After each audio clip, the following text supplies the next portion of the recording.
I'm Summer. I'm 30 years old, and last week I walked into my own birthday party, only to discover it was actually my trial.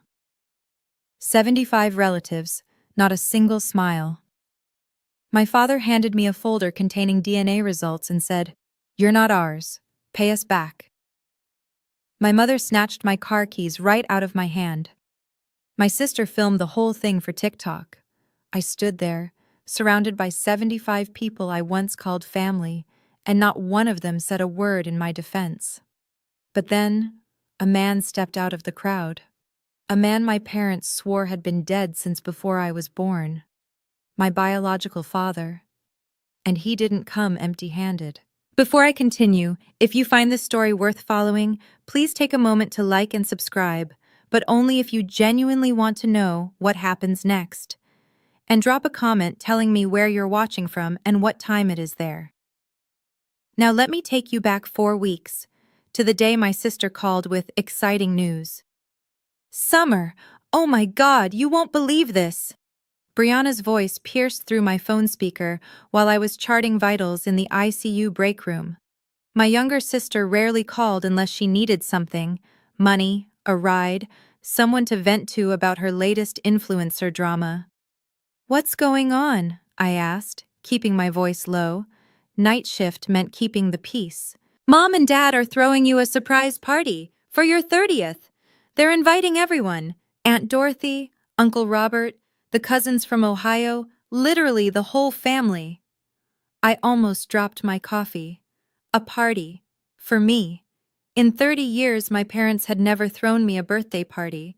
Not for my 18th, not for my 21st, not even when I graduated nursing school top of my class. But Brianna? Her 21st birthday had been a $15,000 extravaganza at the Riverside Country Club, 100 guests, a 5-tier cake. Dad gave a speech about how proud he was of his little princess. My 21st? A quiet dinner at home. Mom made meatloaf. Afterward, she patted my shoulder and said, "Money's tight this year, sweetheart. You understand." I understood. I always understood. "Bree, are you sure?" I asked carefully. "Mom and Dad don't really do parties for me." "I know, right? That's what makes it so special. They said turning 30 is a big deal. They want to do something nice." She paused. "You have to act surprised, okay? I totally wasn't supposed to tell you." "I'll act surprised," I promised. After we hung up, I sat in that break room staring at my lukewarm coffee. Maybe things were changing. Maybe after 30 years they finally saw me. I thought that party might finally prove I mattered to them. I had no idea it would prove the exact opposite. The week before the party, I did what I always do. I ran the numbers. 7 years as an ICU nurse. 7 years of 12-hour shifts, code blues, and holding strangers' hands while they took their last breaths. And every single month for those 7 years, I sent $500 home to help my parents. $42,000 total. I never asked for it back. I never even mentioned it. That's what family does, right? You help when you can. Meanwhile, Brianna, with her 50,000 Instagram followers and 0 paying jobs, still lived in our parents' basement. She'd never contributed a dime. Last month, she asked Dad for $8,000 to invest in her content creation business. He wrote the check without blinking. When my car broke down 3 years ago, I asked if I could borrow $2,000 for a down payment on a used Honda. Dad looked at me like I'd asked for a kidney. "You're a strong, independent woman, Summer. You can figure it out." So I figured it out. Took out a loan, worked extra shifts, paid it off myself. Mom's voice echoed in my head. "Brianna's still finding herself. She needs support. You don't need anything from us. You're the capable one." The capable one. Translation: the one they could ignore. That night, while prepping for the party, I caught myself wondering something I'd buried for years. I'd never actually seen my birth certificate. The original one. Mom said it was lost in some flood back in 2005. Funny thing though, I checked the county records once, out of curiosity. There was no major flood in our area in 2005, but I pushed that thought aside. Why would my parents lie about something like that? The stakes couldn't have been higher. 3 days before the party, I got the email I'd been waiting 5 years to receive. I was being considered for the charge nurse position. The interview was in 2 weeks. Everything I'd worked for was finally within reach. There was just one catch. The hospital required a professional recommendation letter, and my manager suggested I ask someone with board connections, someone who could speak to my character and work ethic. "Your father used to be on our board, didn't he?" she asked. "Gerald Patterson." A letter from him would carry serious weight, so I called Dad. "A recommendation letter?" He sounded almost pleased. "Of course, sweetheart. I'd be happy to write one for you." I nearly cried from relief. "I'll give it to you at your birthday party," he continued. "Make it a special moment, a father presenting his daughter's future to the whole family." Something about his tone felt off, too rehearsed, too smooth, but I dismissed it. Maybe he was just being sentimental. 30 was a milestone after all. "That sounds wonderful, Dad. Thank you." "Anything for my girl." My girl. He'd never called me that before. That was always Brianna's title. I hung up feeling lighter than I had in months. The promotion, the party, the letter, everything was falling into place. I was even ahead on my apartment savings. 3 more months and I'd have enough for a down payment on my own place. For the first time in years, I let myself believe that maybe my family was finally seeing me, really seeing me. I bought a new dress for the party, navy blue, elegant but not flashy. I wanted to look professional, worthy. I had no idea I was dressing for my own execution. The night of the party, I stood in front of my bathroom mirror and barely recognized myself. The navy dress hugged my frame perfectly.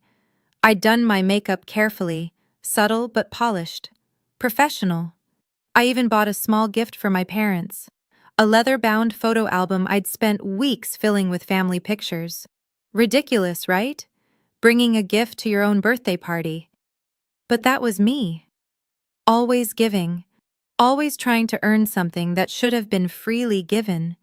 I remember being 10 years old, spending hours on a Mother's Day painting for Mom. Watercolors, a garden scene. I thought it was beautiful. Mom glanced at it, then looked at Brianna's stick figure drawing and gushed, "Oh, sweetheart, you're such an artist. Let's put this on the fridge." My painting went in a drawer. I found it years later, still rolled up, never framed. From that day forward, I tried harder, studied harder, worked harder. I thought if I could just be good enough, talented enough, successful enough, they'd finally look at me the way they looked at Brianna. 30 years. 30 years of trying. Before leaving my apartment, I checked my reflection one final time. Tonight's going to be different, I told myself. They're throwing you a party. They're proud of you. Dad's writing you a letter.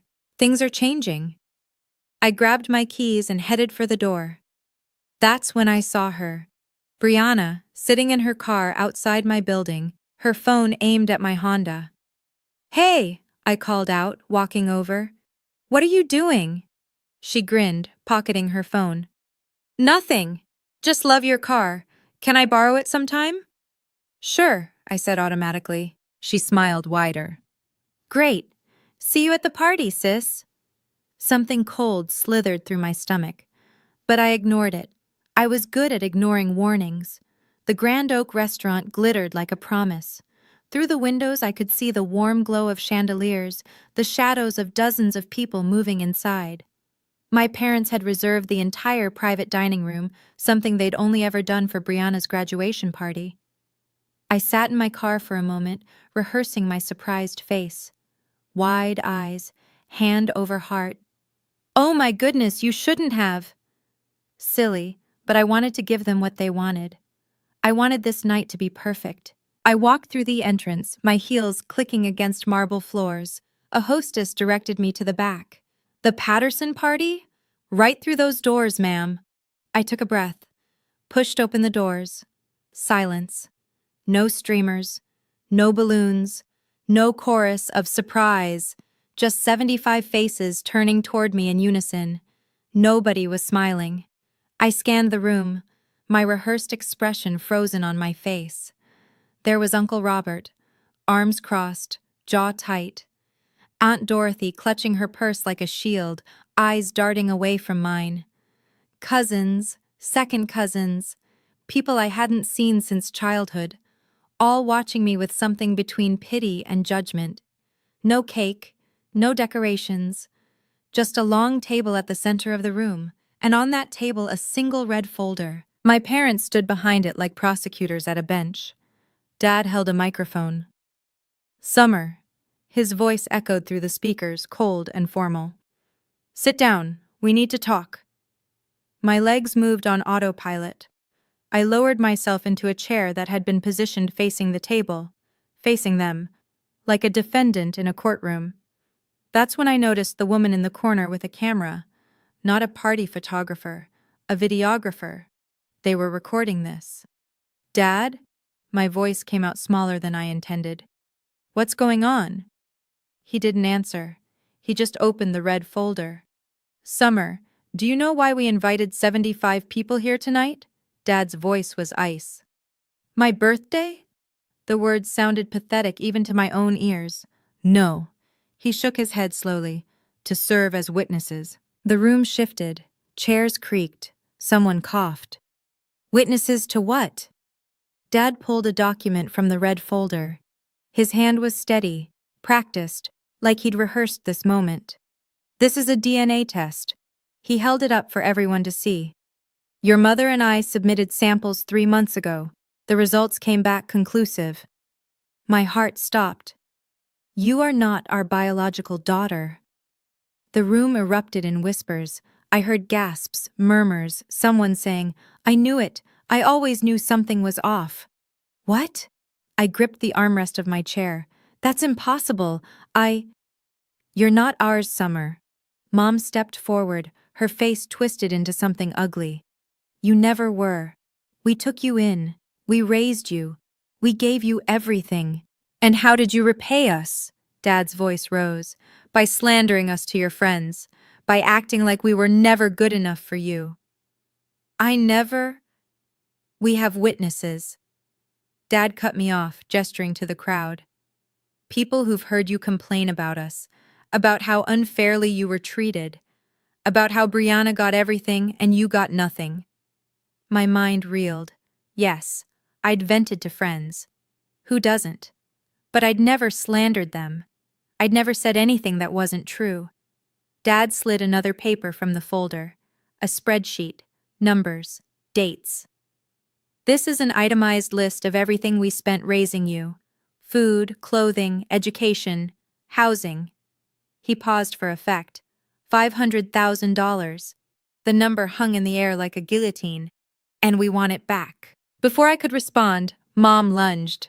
Her fingers closed around my wrist, prying my car keys from my hand before I even registered what was happening. "This car." She held up the keys like evidence.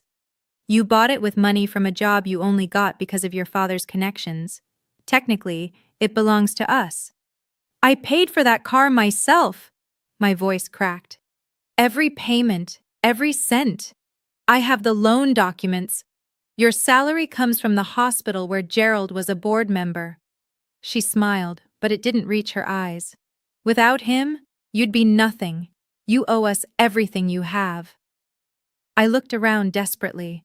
75 relatives, people I'd shared Christmas dinners with, people who'd bounced me on their knees when I was a baby, people who'd told me they loved me. Not one of them moved.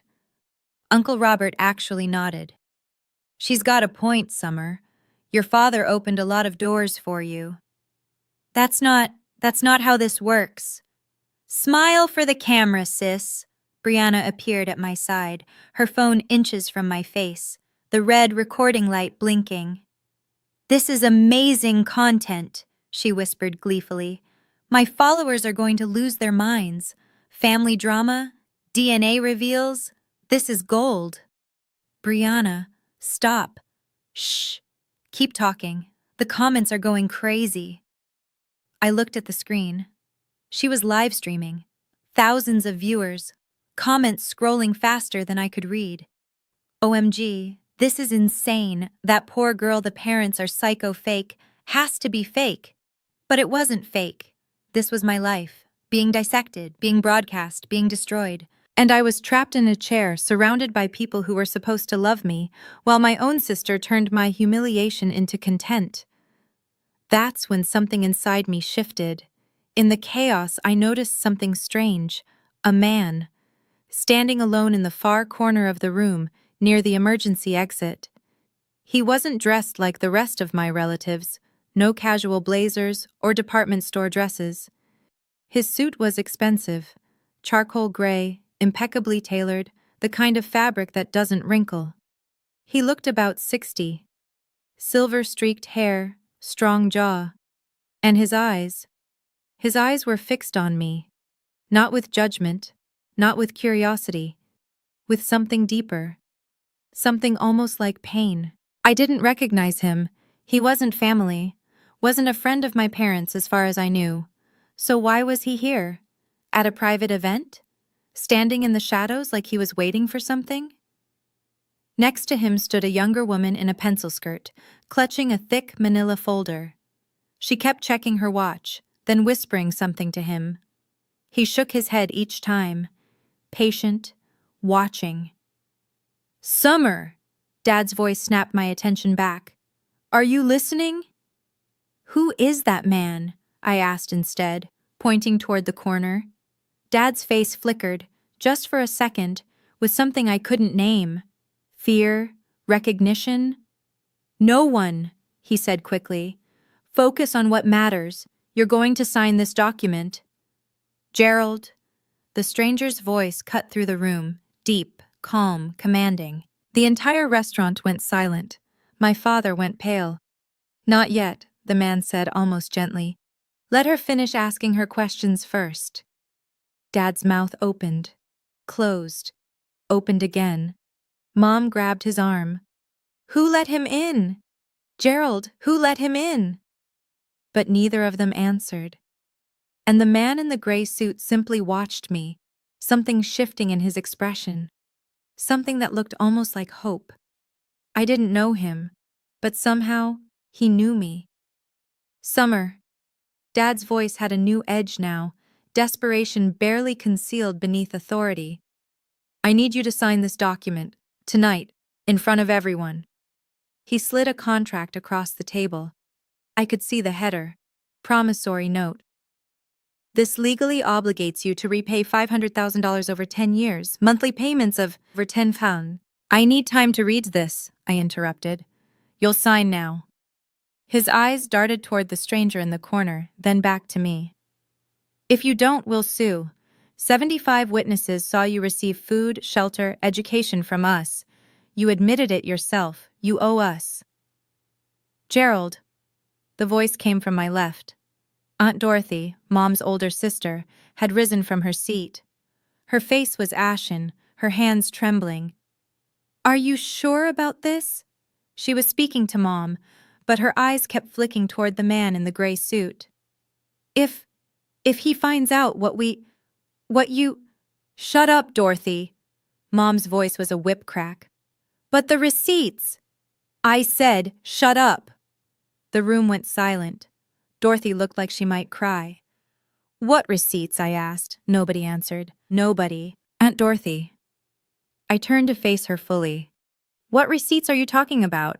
She opened her mouth, closed it, looked at Mom, then at the floor. "Nothing," she whispered. I shouldn't have said anything. But I saw her hand drift to her purse. I saw the way she clutched it tighter, like she was protecting something inside. "Linda," Dorothy's voice cracked. "I still have them. The ones you asked me to burn 20 years ago. I couldn't do it. I kept some." Mom's face went white.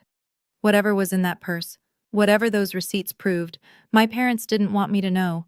But I was starting to understand. I wasn't the one with secrets here. They were. Dad moved fast. He grabbed the microphone and addressed the room, his voice booming through the speakers with practiced authority. "Family, friends, I want everyone to witness this moment." He paused for effect, scanning the crowd. "Tonight, Summer Patterson, the woman we raised as our own daughter, will acknowledge her debt to this family." Uncle Robert started clapping. A few others joined in, uncertain but obedient. 30 years ago, Linda and I opened our home to a child no one wanted. We sacrificed, we struggled, we gave her everything, and this is how she repays us? With ingratitude? With complaints? More nodding now. The narrative was working. I could see it spreading through the room like poison. "I always said she was ungrateful," someone muttered. "Never appreciated anything," another voice agreed. "Summer." Dad turned back to me, microphone still in hand. "Sign the document. Apologize to your family. And maybe, we can still have a relationship." Brianna shoved her phone closer. "Say something, Summer. My viewers want to hear you grovel." I looked at the contract. $500,000. Payments until I was 40. My entire future signed away to people who were publicly dismembering me. "And if I don't sign?" My voice was steadier than I expected. Dad's expression hardened. "Then I contact your hospital tomorrow. I tell them their charge nurse candidate is a fraud, a liar, a woman who refuses to honor her debts." He smiled coldly. "I was on their board for 15 years, Summer. Who do you think they'll believe?" The threat hung in the air. My career, my apartment, my future, everything I'd built for myself. He could destroy it with one phone call.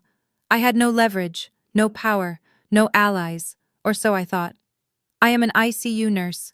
I've held dying patients' hands at 3 a.m. I've delivered impossible news to families. I've stayed calm while alarms screamed and hearts stopped, and everything descended into controlled chaos.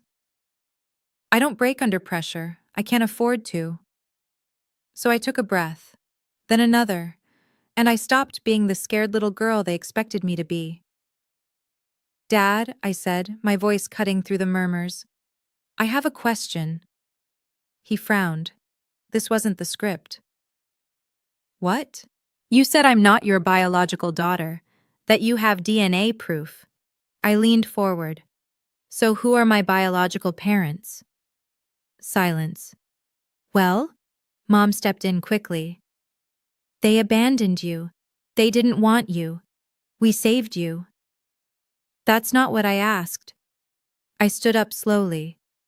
"I asked who they are." "Dead." Dad's answer came too fast. "Both of them. Car accident. Years ago." "Interesting." I was surprised by my own steadiness. "So if they're dead, who gave you the DNA sample to compare mine against?" Dad's mouth opened. Nothing came out. "DNA tests require comparison samples," I continued. "You can't just test my blood and declare I'm not yours. You need something to compare it to. So whose DNA did you use?" The crowd shifted. I saw confused looks, furrowed brows. The logic was landing. That's not your concern," Dad stammered. "A dead person's DNA." I pressed harder. "How did you get it? Did you exhume a body? Did you have samples stored somewhere for 30 years? More murmurs. Uncle Robert uncrossed his arms. "Or," I said quietly, "is one of my biological parents not dead at all?" In the corner, the man in the gray suit took a step forward, and for the first time, my father looked truly afraid. "Oh my God, guys, this is getting so good!" Brianna's voice shattered the tension. She was still live streaming, narrating for her audience like this was some reality TV show. "So basically, my parents found out 3 months ago that Summer isn't really their kid. Someone contacted Dad about it. I think it was a lawyer or something, and they've been planning this whole reveal ever since." "Brianna!" Mom's screech echoed through the room. "Turn that off now!" But the damage was done. I turned to face my sister. 3 months ago, someone contacted Dad? Brianna's eyes went wide, finally realizing she'd made a mistake. I wasn't supposed to. Who contacted him, Brianna?" I stepped toward her. "If my biological parents are dead, who reached out 3 months ago?" She backed away, phone still recording. "I don't know. I just saw an email on Dad's computer. Some law firm. Something about end of agreement and mandatory disclosure. Brianna, I swear to God. Dad lunged for her phone, but I was faster. End of agreement? I blocked his path. What agreement? What mandatory disclosure? The crowd was riveted now. Comments flooded Brianna's stream, thousands watching, thousands witnessing. There's no agreement, Mom shrieked. She's making things up. Brianna, tell them you're lying. But Brianna's face told me everything I needed to know. She wasn't lying. Someone had contacted my parents 3 months ago. Someone with lawyers. Someone forcing them to disclose something they'd kept hidden for 30 years. I turned toward the corner. The man in the gray suit had moved closer, 10 feet away now. His eyes were wet. And when I looked at him, really looked, I saw something I should have recognized immediately. My eyes. He had my eyes. You're not dead, I whispered. He shook his head slowly, tears streaming down his face. No, sweetheart, I'm not. Okay, I need to pause here for just a moment. If you're watching this and you've already figured out who that man is, drop your guess in the comments right now. And if you've ever been through something like this yourself, betrayed by the people who were supposed to love you unconditionally, I want to hear how you survived it. I read every single comment. Now back to that night. The man stepped forward, and the crowd parted like water. Allow me to introduce myself.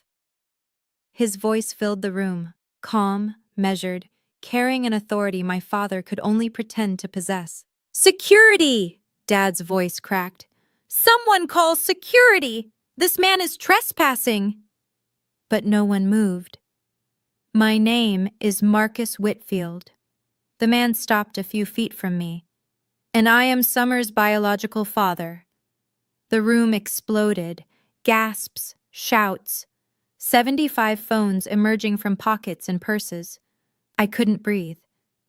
You... I stared at him. You're supposed to be dead. Marcus's jaw tightened. Is that what they told you?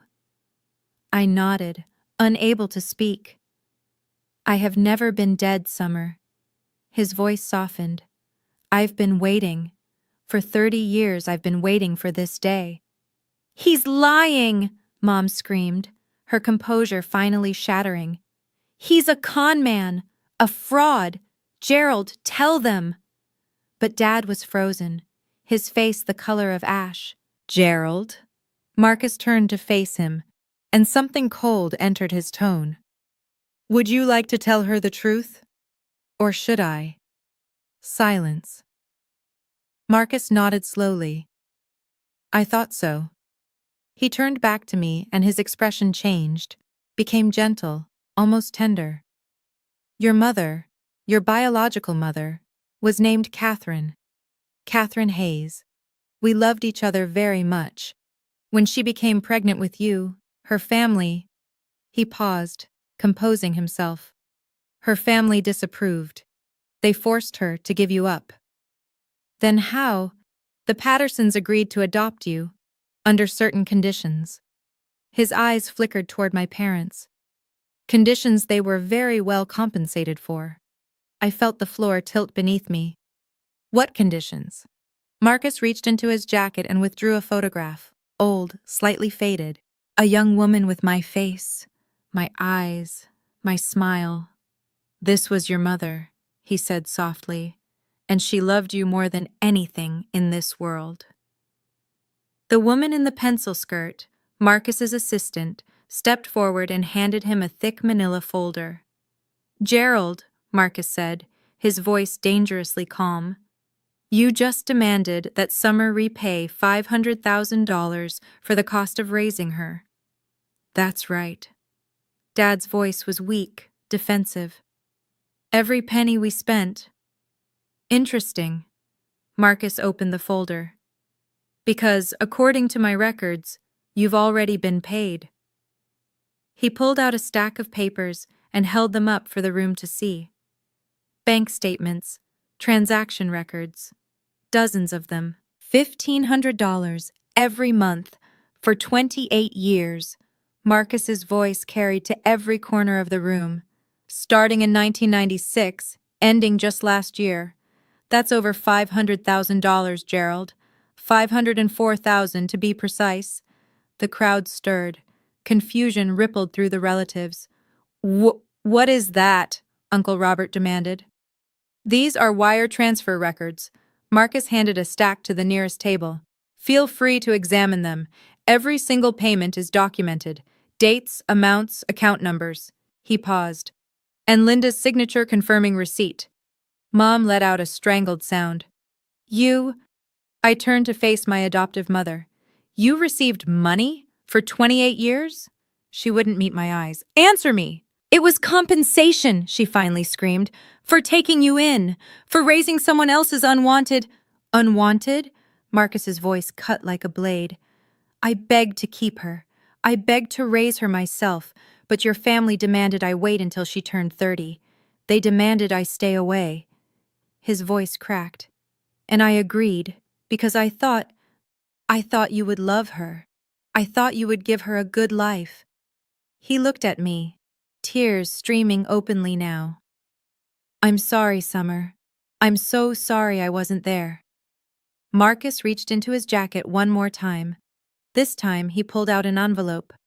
Old, yellowed with age, the edges soft from years of handling. Your mother, Catherine, passed away when you were 5 years old. His voice trembled. Cancer. She fought it for 2 years, but in the end... He couldn't finish. I felt tears sliding down my own cheeks.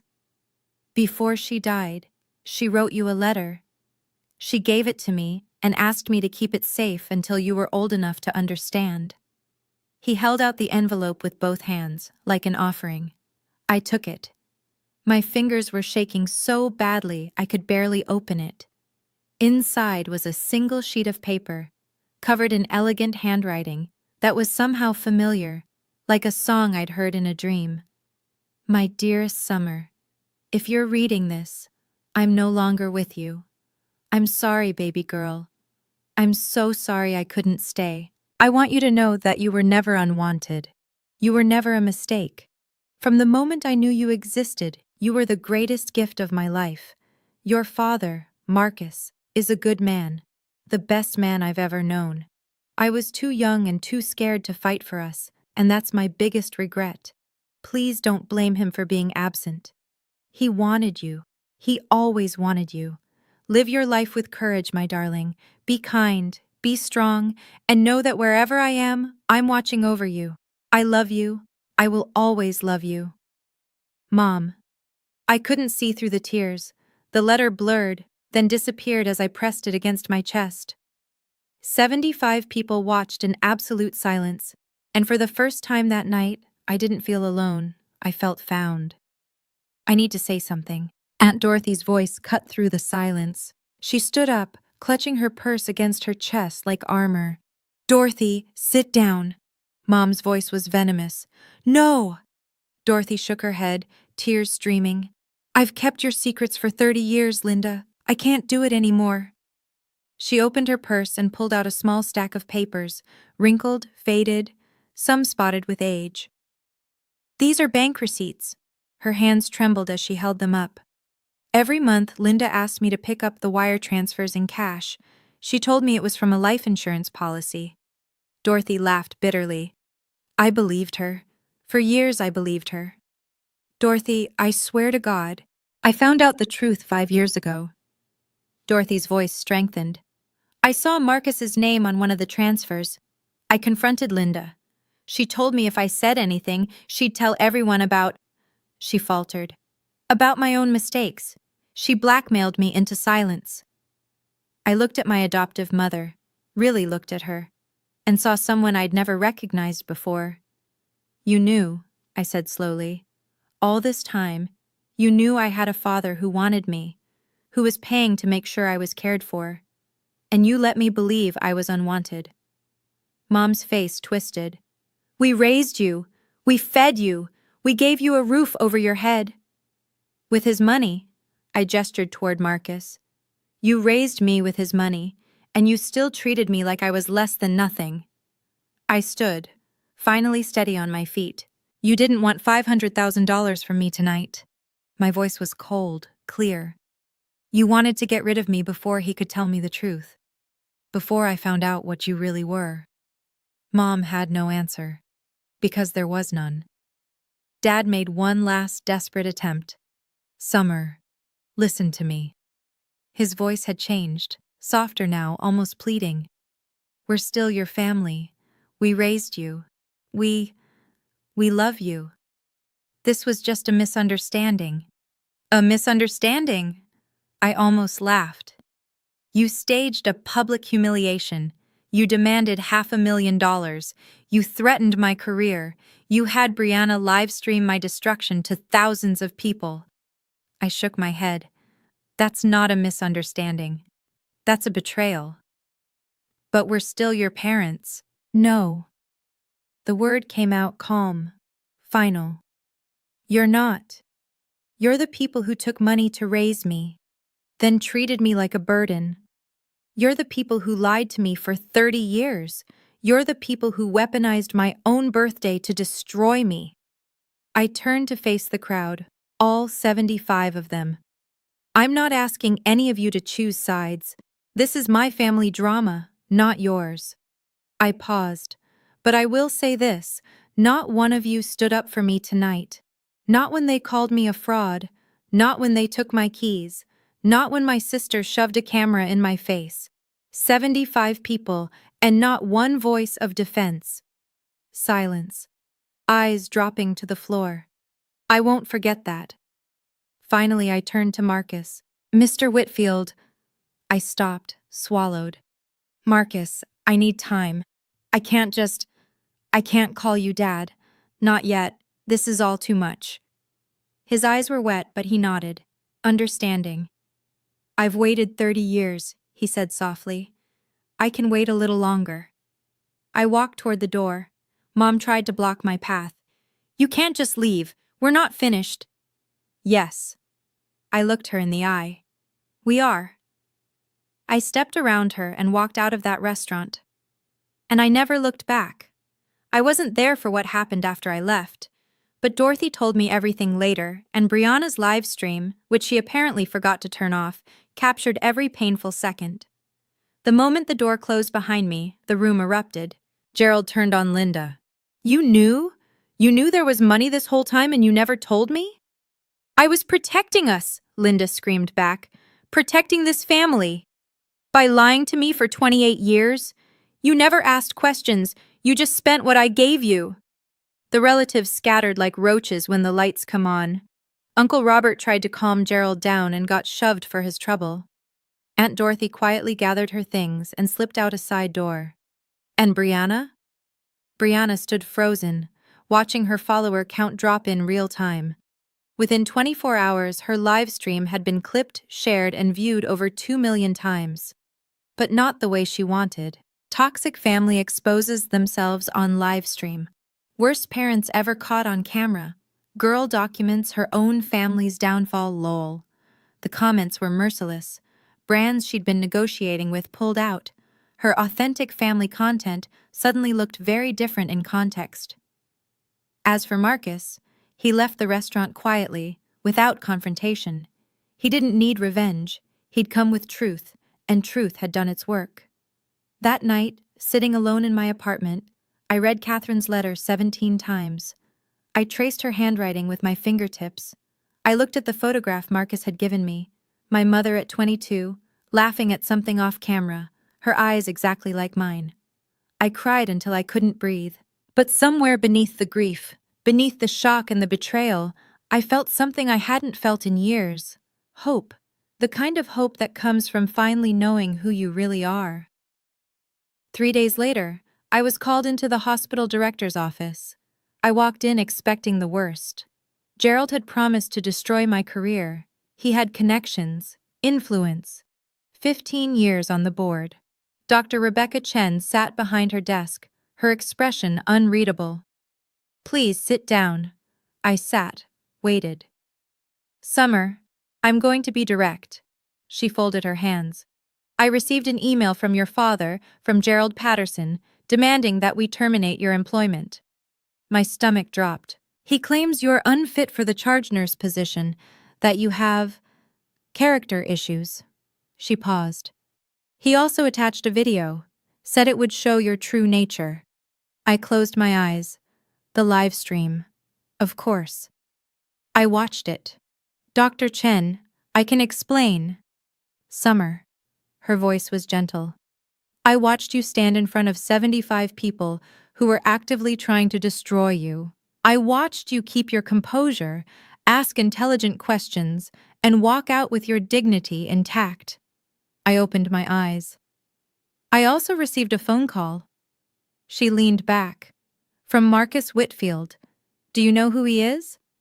My biological father. He owns 4 hospitals in the Northeast. She smiled slightly. He called to tell me explicitly that he would not be interfering in any employment decisions regarding you. He said, and I quote, "Summer deserves to succeed on her own merits, not because of who her father is." I couldn't speak. The charge nurse position is yours, Summer. You earned it. Dr. Chen stood and extended her hand. Congratulations. I shook her hand, barely processing. One more thing. She smiled. Gerald Patterson's email didn't hurt your case, but it certainly hurt his reputation. The board has formally removed his name from our benefactor wall. Small victories. But that one felt pretty good. 2 weeks after the party, Dorothy called with updates. Gerald and Linda had filed for divorce. Not because of me, or not entirely because of me. The night of the party, Gerald had gone through Linda's personal files. He found more than just the wire transfers from Marcus. Apparently, she'd been hiding money for years, accounts he never knew about, purchases she'd concealed, a secret credit card with a $40,000 balance. Turns out your mother, your adoptive mother, had been planning her escape for a decade, Dorothy told me.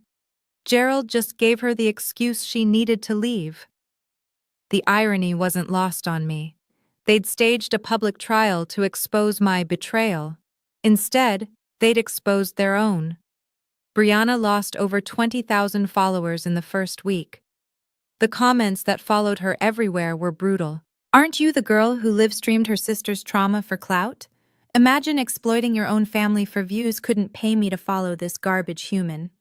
She deleted her TikTok, started fresh on a new account. Last I heard, she was doing mindfulness content now. The irony writes itself. Gerald tried to reach me once, a long email that managed to apologize while still blaming everyone but himself. I'm sorry things happened the way they did, but you have to understand the pressure I was under. I deleted it without responding. Linda called 12 times. I let them all go to voicemail. The messages got progressively more desperate. First angry, then pleading, then weepy. I didn't respond to any of them. Not because I hated them, not because I wanted revenge, but because I'd finally learned something it took me 30 years to understand. Some relationships can't be repaired. They can only be survived. If you've made it this far, I have a question for you. Do you think Summer should forgive her adoptive parents? Comment A if you think yes, B if you think no, and C if you think it depends on what happens next. And if you haven't subscribed yet, now's the time, because what I learned in the months that followed changed everything. Let me finish the story. 1 month after the party, I met Marcus for the second time. Not at his corporate office, not at some fancy restaurant designed to impress.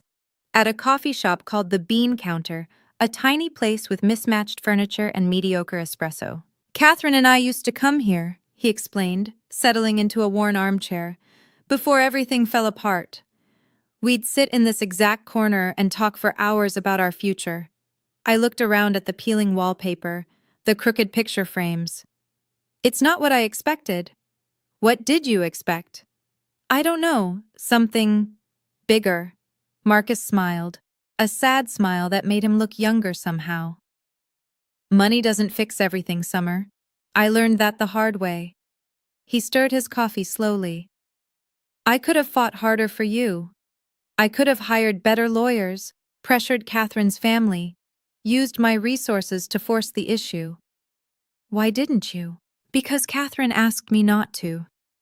He looked at me, and I saw 30 years of regret in his eyes. She was dying, and she was scared. Scared that if I pushed too hard, her family would take you somewhere I'd never find you. She made me promise to wait, to trust that the Pattersons would do right by you. They didn't. No, his voice cracked. They didn't. And I will never forgive myself for not seeing that sooner. We sat in silence for a while. I don't know how to do this, I finally admitted. I don't know how to have a father. Marcus reached across the table and gently took my hand. Neither do I, really. He smiled through tears. But I'd like to try, if you'll let me. I didn't pull away. Okay, I said softly. Let's try. It wasn't forgiveness, but it was a start. 3 months later, I signed the lease on my own apartment. It wasn't fancy, a one-bedroom on the 3rd floor of an older building, with a kitchen the size of a closet, and windows that stuck when it rained. But it was mine.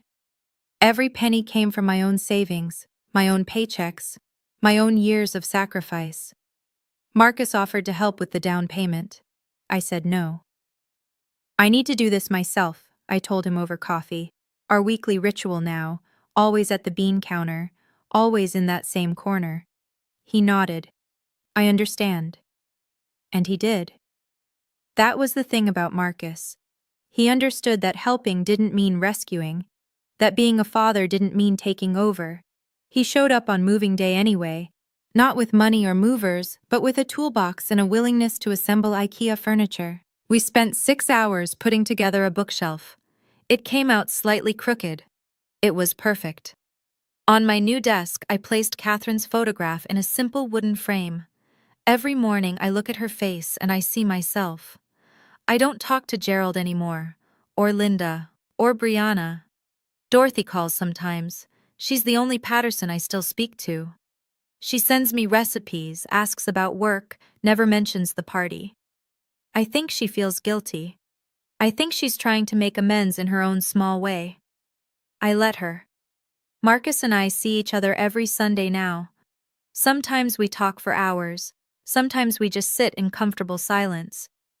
I'm learning who he is, his humor, his regrets, his quiet strength.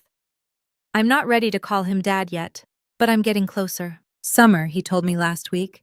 I don't need a title, I just need you in my life.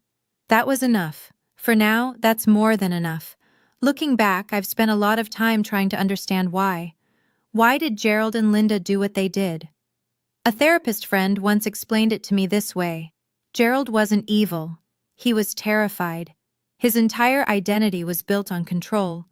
Control of his finances, his family, his reputation. When Marcus resurfaced, that control was threatened. Gerald didn't attack me because he hated me. He attacked because he was scared of being exposed. He lashed out before the truth could come out on its own terms. It doesn't excuse what he did, but it explains it. Linda was more complicated. She carried jealousy like a second heartbeat. Jealousy of Catherine, the woman Marcus truly loved. Jealousy of me, the living reminder of that love. Every time she looked at my face, she saw the daughter of her husband's imagined rival. She never bonded with me because she never let herself.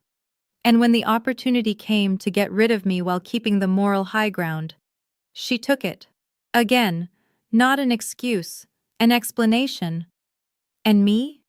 What was my role in all of this? Here's the hard truth. I made it easy for them. 30 years of people-pleasing. 30 years of swallowing my needs to keep the peace. 30 years of telling myself that if I just tried harder, loved harder, gave more, they would finally see my worth. They never did. Because people who use you don't want you to have worth. Your unworthiness is what makes them feel powerful. I was so busy trying to earn their love that I never stopped to ask if they were capable of giving it. Here's what I want you to take from my story, if anything. Your value isn't determined by how others treat you. If someone consistently makes you feel like you're not enough, not good enough, not grateful enough, not worthy enough, that's information. Listen to it. Setting boundaries isn't revenge, it's self-respect. And sometimes the family you're born into isn't the family you're meant to keep. I'm 30 years old now. I have a job I love, an apartment that's mine, a biological father who's learning how to be present, and a future I'm writing myself, one day at a time. The Pattersons wanted to destroy me. Instead, they set me free. And honestly, that might be the only gift they ever truly gave me. Thank you for staying with me until the end. If this story made you think about your own relationships, the ones that lift you up and the ones that hold you down, I hope you'll share it with someone who might need to hear it. Subscribe if you want more stories like this. And check the description for other videos I think you'll connect with. Take care of yourselves. And remember, you deserve people who choose you.